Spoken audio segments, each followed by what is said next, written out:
So Jess, I will call you Jess because You I know can, you. 'cause I know her we're quite friends, well, so, actually. yeah. Where is that name from?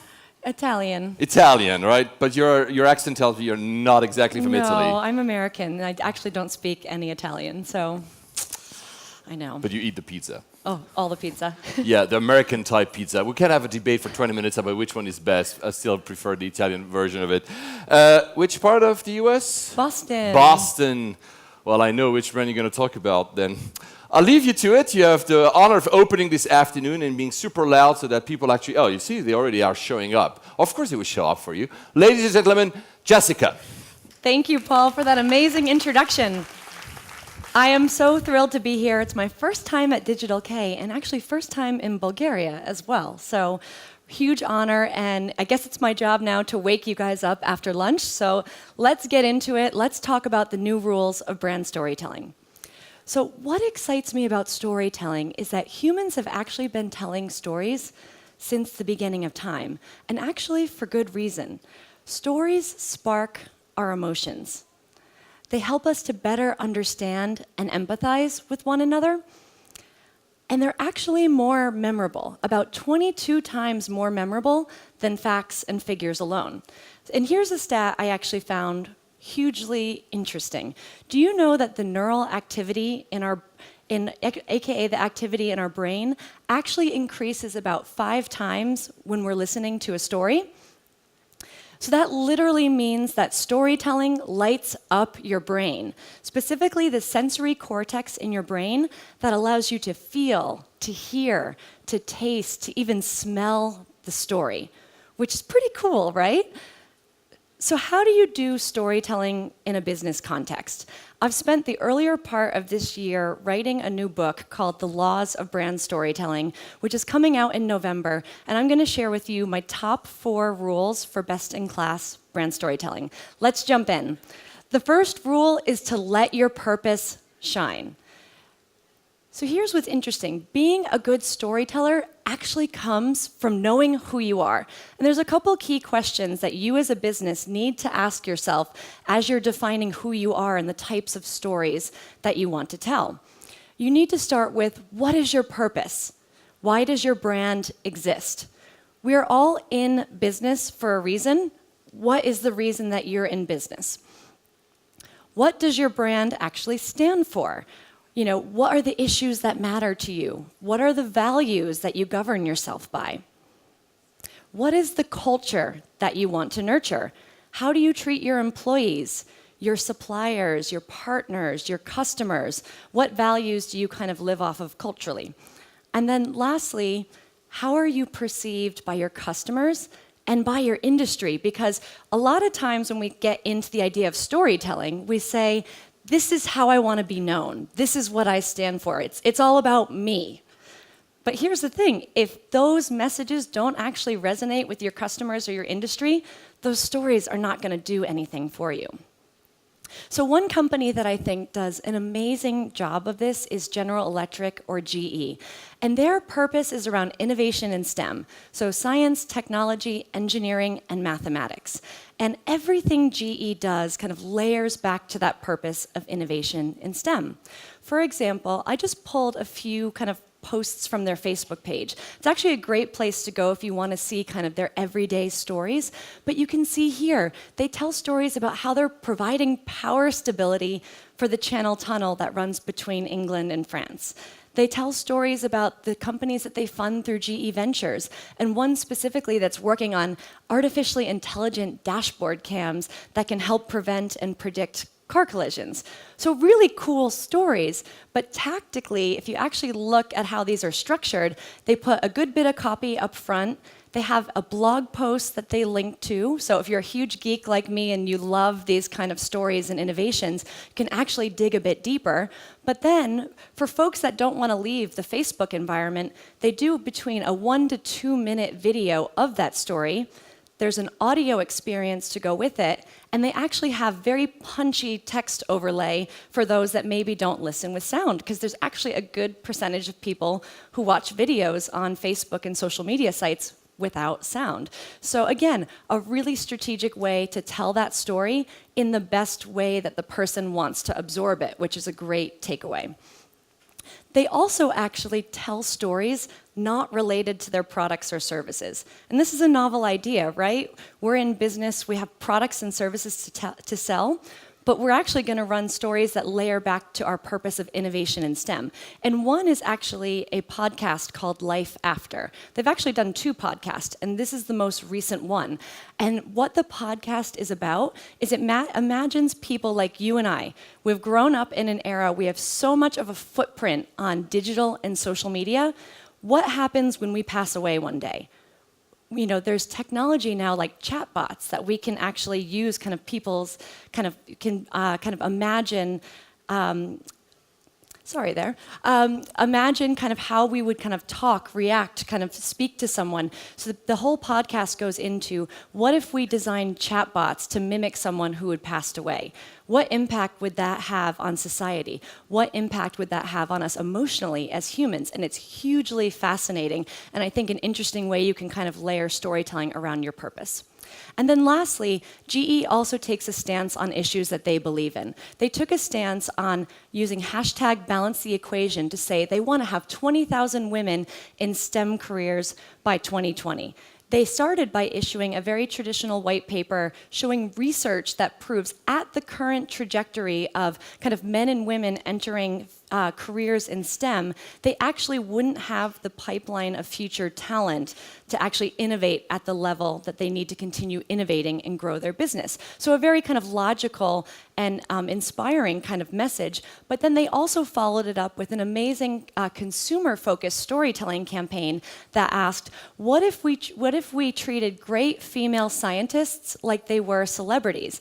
And the campaign stars this woman, Millie Dresselhaus, and she is the first female faculty member of MIT. She's won pretty much every award in the scientific community, and they follow her around for the day like she's a Kardashian. Like paparazzi are coming after her, little girls are dressing up for her at Halloween, and they also are making Barbie dolls in her likeness. So, you know, the message there is we should celebrate people who are making amazing contributions to society, and we also should encourage women to kind of want to pursue these careers where they can make amazing contributions. So the second lesson I have is to maximize your macro and micro storytelling moments. So companies typically have 2 different types of stories that they tell. They're macro stories and they're micro stories. And the macro stories are what we've been talking about in the first lesson. They're kind of core to your organization's DNA. They highlight your company's story, your founding myth, your why, basically. And then micro stories, on the other hand, are kind of the lifeblood of your storytelling strategy. They're an always-on approach to continue building your macro story. And one story I wanted to share to show you how this kind of happens in a consumer brand context is Dunkin Donuts. So I used to run the Dunkin Donuts social media program for 5 years out of Boston. And Dunkin Donuts' macro story is about keeping busy customers on the go running. They want to celebrate the people who run on Dunkin'. That's their tagline. And how they do this is everything from the products that they design are meant to be consumed on the go. The in-store experience is meant for speed of service. They have all of their customer-facing communications about inspiring people and kind of keeping them running on Dunkin'. So in terms of an example around that, I actually, for the first time in my career, got to do a casting call through social media. So we had an aha moment where we realized we were running kind of amazing storytelling campaigns based on just customer insights, which is common. This is what most businesses do. But the light bulb went on and we said, wait, we are getting amazing stories each and every day through our customer service, through our social media channels. We're not asking for these stories. What if we actually started to do social listening, mine for these stories, and cast the actual customer in a kind of TV, radio, and social and digital campaign? So I actually got to do that. And imagine if you love a brand so much and you're on the receiving end of a brand that says, hey, we want to talk to you about a project that we're doing. And it ends up that you get to star in a TV commercial. It's pretty cool, from a real, genuine kind of tweet that you made. And then an example about the always-on micro stories is, a brand like Dunkin Donuts, they have tons of products and service products that come out every year. So how do you talk about your products in an interesting way? Well, what if you went behind the scenes in the super secret Dunkin Donuts test kitchen and interviewed the manager of Donut Excellence about the new donut flavor that's just come out. What was the inspiration? Why does this flavor pairing work? What are kind of some of the ingredients that we're using when we make this product? It becomes a lot more compelling than just saying, hey, we've got a new donut that's this flavor. So another example, too, is timely kind of events and contests. So this goes into a bit of your real-time marketing, but also timely occasions throughout the year. There's a lot you can actually plan for in advance. And one we did was a Halloween coffee cup decorating competition.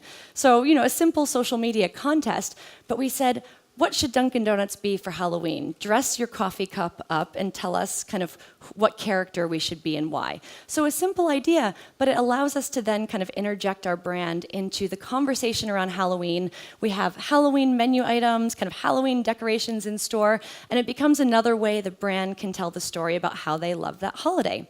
And a tip for you is there is a traditional, a weird, or a wonderful holiday for just about every day of the year. So in March, there actually was Star Wars Day on May the 4th. So May the 4th be with you. But in September, there's Talk Like a Pirate Day. There's a World Emoji Day. There's even a National Dog Day. So if you can imagine it, there is a weird or wonderful holiday around it, and it's a great thing, depending on kind of what matters to your business, to craft some stories around. And then lastly, going local. So an important element of the Dunkin' Donuts business is they're almost 100% franchised. And what that means is individual store owners actually own the different restaurants you go into. So whether that's in Maine or Los Angeles, California, Berlin, Germany, or Seoul, South Korea, the menus change and kind of the in-store experience changes. So it's really important for that brand to show that they are proud to be part of the communities and the countries that they serve. So whether that's kind of sponsoring a charity walk or even kind of just showing imagery of the product kind of in the local setting, telling that story is hugely important and strategic. And then my third rule is around embracing different mediums and channels to bring your stories to life. We spend so much time thinking about our stories, but do we think about what it actually takes to bring them to life? So did you know that 90% of information transmitted to the brain is visual? Or that visuals are actually processed 60,000 times faster than text alone? You have to ask yourself, what is the right visual to go with my story? We have more visual mediums than ever before, from a photo to a video. What about a humorous beam to put an exclamation point on a story? What about an infographic to tell a data story? Or even a SlideShare presentation. You could take a presentation much like this, put this on SlideShare, which is actually owned by LinkedIn, and have a visual ebook for literally kind of no to minimal cost and a very little kind of effort on your end. So there's a huge amount of opportunities in the visual realm. But here's the thing, where you tell your story actually shapes how you tell it. So you also have to factor the channels that you want to put your stories out on. And as I've shown a bit in this presentation, now you can be thinking about podcasts, what about your mobile app, emails, even kind of what's physically printed on the products that you offer. All of those can offer interesting storytelling opportunities. So I'm going to jump into a few examples. So one that I thought was really clever is from the Calgary Zoo in Canada. And they issue an annual report every year. And they had the goal of getting more awareness around the annual report and the stories that it contains about the great work that the zoo is doing in the community. So they decided that why don't we create an Instagram account for our annual report? And it seems like a small kind of tactical thing, like a clever idea, but they actually got international news headlines because it was the first of its kind. They really reimagined kind of the storytelling opportunities through Instagram because each image corresponds to a different page of the annual report, and they put the text in the copy. So they generated kind of millions upon millions of views for their annual report on Instagram. And for a business, an organization that really thrives on kind of corporate sponsors and donors, it became a strategic way to raise more kind of awareness and funds for the work that the zoo is doing. Another example is we think about direct mail, and we often hear direct mail is dead, But in kind of this era of infobesity where we're constantly being kind of faced with so many messages across social and digital and email, I mean, how many emails, I don't know if anyone here got tons of GDPR emails. I think my inbox have never been more intense place to be than now. So in that era where you're just so kind of constantly clogged with messages, what if something cool lands on your desk or on your kitchen table at home? So a company called Grasshopper, they're actually rebranding their name to Grasshopper. They're an entrepreneur's phone system based in the United States. They actually sent out, as part of their kind of PR announcement, they did kind of industry influencers in the tech industry, they sent them chocolate-covered grasshoppers in the mail. And why this is strategic is because they brand themselves as the entrepreneur's phone system. They serve small and medium businesses, and they're kind of a small business themselves. They know what it's like to be an entrepreneur, to build a business, to take risks, and they said, you know, we're rebranding to Grasshopper, and we encourage you to take a risk with us and try kind of this chocolate-covered grasshopper and see what you think. So I think quite clever and really got their message across.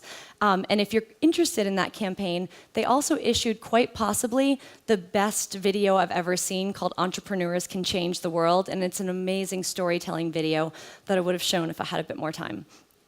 And then lastly, we spend so much time about the content that we push out, but what about things that are already happening online? So there was a tweet to Smart Car that said, saw a bird, had crapped on a smart car, totaled it. Now, Smart Car could have ignored this. They're often kind of the butt of people's jokes and kind of poking fun at the small size of a smart car, but they didn't. They said, couldn't have been one bird, sounds more like 4.5 million. Seriously, we did the math, and wait for it. They actually created an infographic with the weight of bird crap it would take to total a smart car.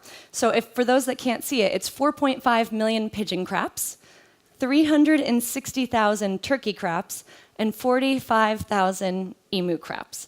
So the gentleman, Clayton, he runs an advertising industry blog. He responded back, outsmarted by Smart Car, best response ever. And here's what's interesting. So the brand at the time had been seeing a lot of these conversations, and they were trying to decide if they should really invest on taking on more of these types of kind of being the kind of small stature kind of butt of the jokes. And this really reinforced to them, kind of based on the response and support they got from this kind of response, that they should take on more of that and tell that story more boldly. And then kind of my last rule is that great storytellers put the customer experience first. So imagine this, you are hiking the Pacific Northwest Trail in Oregon. It's a beautiful experience, but you're in agony because you bought your hiking boots a size too small and you have the most painful blisters. What do you do? Well, the customer in hand bought these boots from an outdoor and apparel brand called REI. She called them in a low point on the trail, gave them a piece of her mind and was like, what can you do for me? And they were like, well, we'll overnight you boots to the next rest area. Can you make it there? And she was like, oh my God, yes, I can make it there. And they sent them to her mid-hike. You know, they actually have a customer service policy where if something like that happens, they will send you a new pair of boots while you're in the middle of nowhere on your hike. How amazing is that? But that's a business policy, and that's true to the purpose that they live. But little did they know, that customer, who wasn't really a big person at the time, went on to write a best-selling memoir called Wild. And that memoir was actually turned into a Hollywood film starring Reese Witherspoon, who's the woman on screen. And REI actually got a free placement in that movie because of that real-life story that happened. Their whole business and purpose is around opting outside, getting people to enjoy the outdoors, and they really invest in inspirational storytelling and very practical storytelling and educational content on what's the right tent or sleeping bag or hiking boots to help you kind of have that good outdoor experience.